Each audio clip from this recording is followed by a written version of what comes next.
In the book of Salah, volume number 1, the Prophet says that in Medina, there were Muslims who did not come to the mosque for the compulsory Salah. Talking about Jummah Salah. The Prophet says he felt like burning their homes. That means in Medina, there were Muslims who were not good practicing Muslims. Yet the Prophet, he sent messengers, he sent messages to the king of Yemen, to the king of Persia. He sent messages to the king of Byzantine. He did not say, first I'll make all the Muslims 100% practicing Muslims and then I'll convey the message to the non-Muslims. You have to do both simultaneously. When you meet a Muslim, fine, do Islah with him. When you meet a non-Muslim, do Dawah to him. Both are equally important, Dawah and Islah. But if no, which is more important? Both are important. No, which is more important? So I asked him the question. Suppose a patient of heart attack comes to a doctor, stroke. And a patient of common cold comes.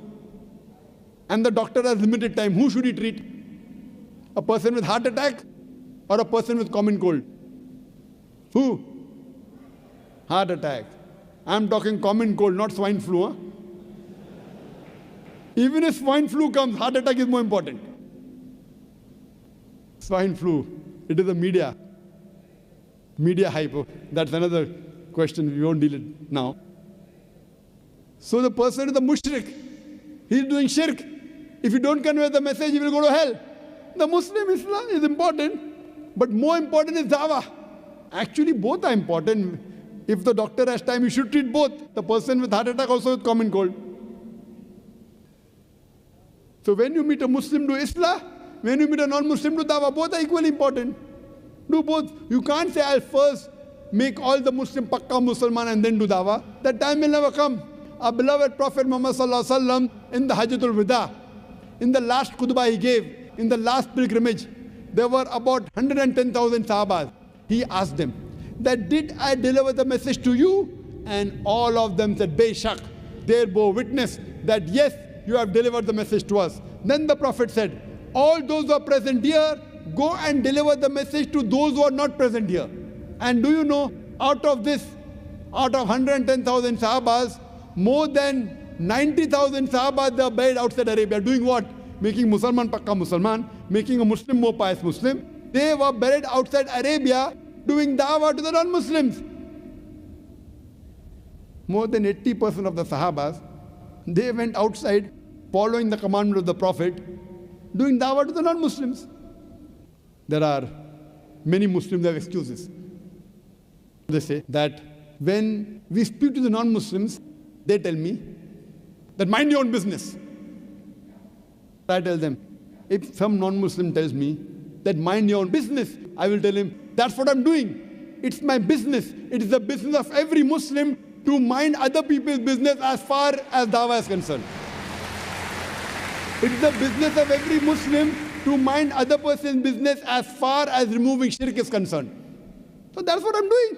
So when someone says, mind your own business, that's what I'm doing. This is my business.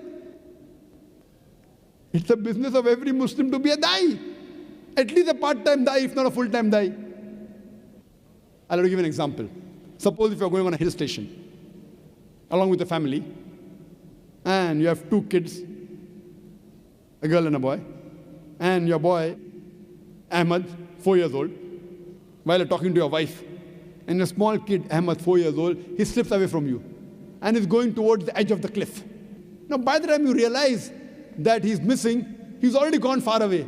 And then you see him that walking close to the edge of the cliff. You want to shout, Ahmad, be careful, you'll fall down. But your voice cannot reach him, far away. There you see an elderly gentleman at the edge of the cliff with his hands folded.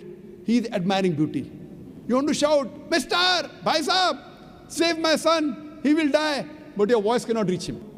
This elderly gentleman, he looks at your son, he smiles at your son, then continues admiring beauty.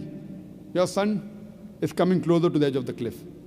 This man again smiles at him and admires beauty. Next step he takes is over the cliff and he falls and he dies. I am asking the question, will you or will you not blame that elderly gentleman for not saving your son? Will you or will you not? only thing he had to do was stretch his hand. He didn't even have to take a step forward. Only thing he had to do was stretch his hand, and your son would have been saved. Will you blame him or not? Yes or no? Yes. But when you tell him, why didn't you save my son? He will say, I was minding my own business. He's right. He didn't push your son, did he? Did he ask your son to jump? No. Why is he to be blamed? Did he push him? No. Did he ask him to jump? No. But yet you will say, he at least had wisdom.